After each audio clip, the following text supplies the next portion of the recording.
सुप्रभात प्यारे बच्चों, कैसे हैं आप सभी। तो आइए बच्चों शुरू करते हैं हमारी ये कक्षा। आज हम पढ़ेंगे हमारा नया पाठ 5 जिसका नाम है सर्वनाम यानी कि प्रोनाउन। ठीक है, इससे पिछली कक्षा में हमने पढ़ा था बच्चों संज्ञा, तो क्या आप सभी ने उसको अच्छे से पढ़ लिया?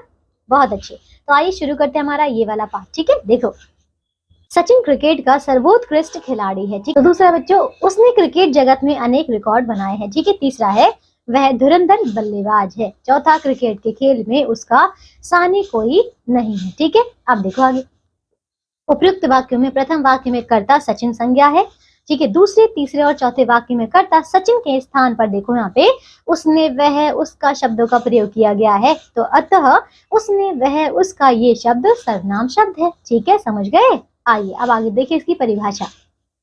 संज्ञा के स्थान पर प्रयोग किए जाने वाले शब्दों को सर्वनाम कहते हैं। जैसे कि बच्चों वह, तुम, मैं, आप, जो, कोई, कुछ, कौन आदि। ठीक है, सर्वनाम शब्द हमारे लेखन को सुंदर, सुगठित, रोचक एवं संक्षिप्त बनाने में सहायक होते हैं। ठीक है, सर्वनाम प्रायः सभी संज्ञा के स्थान पर जो है आते हैं। ठीक है, सर्वनाम के भेद। तो बच्चों सर्वनाम शब्द के 6 प्रकार होते हैं। देखिए आइए इसका देखो। सर्वनाम का पहला क्या है? पुरुषवाचक। पुरुषवाचक के और बच्चों 3 भेद है। तो ये उत्तम पुरुष, मध्यम पुरुष और अन्य पुरुष। फिर है दूसरा भेद बच्चों निश्चयवाचक, अनिश्चयवाचक, प्रश्नवाचक, संबंधवाचक और निजवाचक। ठीक है, ये है इसके 6 भेद। आइए एक एक करके पढ़ेंगे। तो पहला देखिए पुरुषवाचक सर्वनाम यानी कि पर्सनल प्रोनाउन। ठीक है, तो बोलने वाले वक्ता, सुनने वाले श्रोता या अन्य किसी के लिए सर्वनामों का प्रयोग किया जाता है वे पुरुषवाचक सर्वनाम कहलाते हैं। जैसे कि बच्चों मैं, हम, तू, तुम, वह, वे, यह आदि। ठीक है, अब देखो पुरुषवाचक सर्वनाम के 3 भेद होते हैं। तो बच्चों पहला क्या है? उत्तम पुरुष यानी कि फर्स्ट पर्सन। ठीक है, तो बोलने या लिखने वाले जिन सर्वनाम शब्दों का प्रयोग अपने लिए करते हैं वे उत्तम पुरुषवाचक सर्वनाम कहलाते हैं। जैसे कि मैं, हम। ठीक है, दूसरा क्या है बच्चों? मध्यम पुरुषवाचक। ठीक है, यानी कि सेकंड पर्सन। सामने वाले व्यक्ति अर्थात श्रोता, सुनने वाला, ठीक है, के लिए जिन सर्वनाम शब्दों का प्रयोग किया जाता है वे मध्यम पुरुष पुरुषवाचक सर्वनाम कहलाते हैं। जैसे कि बच्चों तू, तुम, ठीक है, या फिर आप, है ना। आइए अब देखिए इसका तीसरा भेद क्या है अगला। तो यह बच्चों अन्य पुरुषवाचक यानी कि थर्ड पर्सन। ठीक है, तो वक्ता या श्रोता के अलावा किसी अन्य तीसरे व्यक्ति के लिए जिन सर्वनाम शब्दों का प्रयोग किया जाता है वे अन्य पुरुषवाचक सर्वनाम कहलाते हैं। जैसे कि यह, वे, यह, उस आदि। ठीक है, तो अब बच्चों इसका दूसरा भेद है निश्चयवाचक सर्वनाम। ठीक है, यानी कि डेफिनेट प्रोनाउन। तो जिन सर्वनाम शब्दों से किसी निश्चित व्यक्ति या वस्तु का बोध होता है वो निश्चयवाचक सर्वनाम कहलाते हैं। ठीक, जैसे कि वह, यह, वे, ये आदि। ठीक है, अच्छा आप तीसरा देखिए अनिश्चयवाचक सर्वनाम यानी कि इनडेफिनेट प्रोनाउन। तो बच्चों ये सीधे बच्चों आपका निश्चयवाचक का उल्टा है। ठीक है, तो जिन सर्वनाम शब्दों से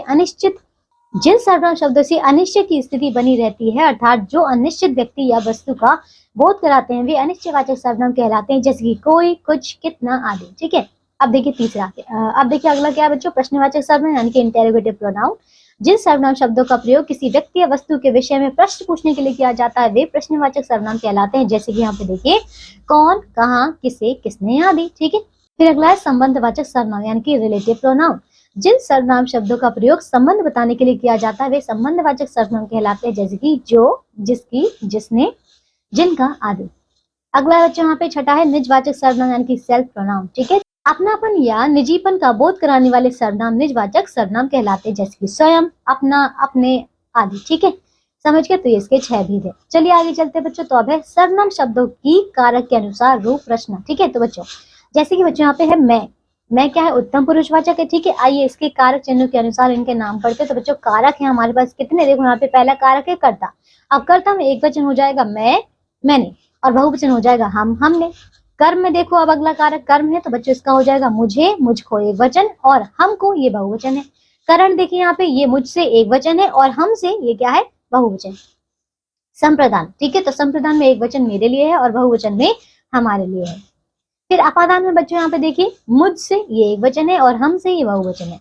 संबंध में मेरा, मेरे, मेरी एक वचन है और हमारा, हमारे, हमारे ये बहुवचन है। अधिकरण में बच्चों मुझ में, मुझ पर ये एक वचन है और हमें, हम पर ये बहुवचन है। ठीक है, चलिए अब देखिए दूसरा है बच्चों तू। ठीक है, तो तू में इसका ये क्या है बच्चों? मध्यम पुरुष है। ठीक है, तो इसमें कारक है पहला कर्ता। कर्ता में एक वचन है तू। ठीक है, और बहुवचन में हो जाएगा तुम, तुमने। ठीक है, फिर दूसरा बच्चों कर्म। तो कर्म में तुझे, तुझको एक वचन है।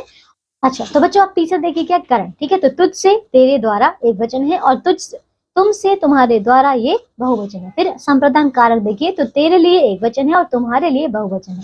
अपादान कारक देखिए तो तुझसे एक वचन है और तुम्हारे से ये बहुवचन है। ठीक है, संबंध में देखिए तेरा, तेरे, तेरी एक वचन है, तुम्हारा, तुम्हारे, तुम्हारी ये बहुवचन है। ठीक है, फिर अधिकरण में तुझ में, तुझ पर एक वचन है और तुम्हारे में, तुम्हारे पर ये बहुवचन है। ठीक है, अच्छा इसी प्रकार बच्चों ये अगला है वह, तो ये अन्य पुरुषवाचक है। ठीक है, इसमें देखो कारक कर्ता में वह, उसने एक वचन है और वे, उन्होंने ये बहुवचन है। फिर बच्चों कर्म कारक में देखिए उसको, उसे एक वचन है और उनको, उन्हें ये बहुवचन है। ठीक है, फिर करण में देखिए यहाँ पे उससे, उससे एक वचन है और उनसे, उनके द्वारा ये बहुवचन है। ठीक है, फिर संप्रदान में देखिए उसके लिए एक वचन है, उनके लिए बहुवचन है। ठीक है, अपादान में उससे एक वचन है और उनसे बहुवचन है। ठीक है, फिर संबंध में देखो उसका, उसकी, उसके एक वचन है और उनका, उनकी, उनके ये बहुवचन है। ठीक है, फिर क्या है अगला अधिकरण। ठीक है, तो उसमें, उस पर एक वचन और उनमें, उन पर ये बहुवचन है। ठीक है, इसके आगे यह, इसने, कोई, किसी ने, कौन, किसने, जो,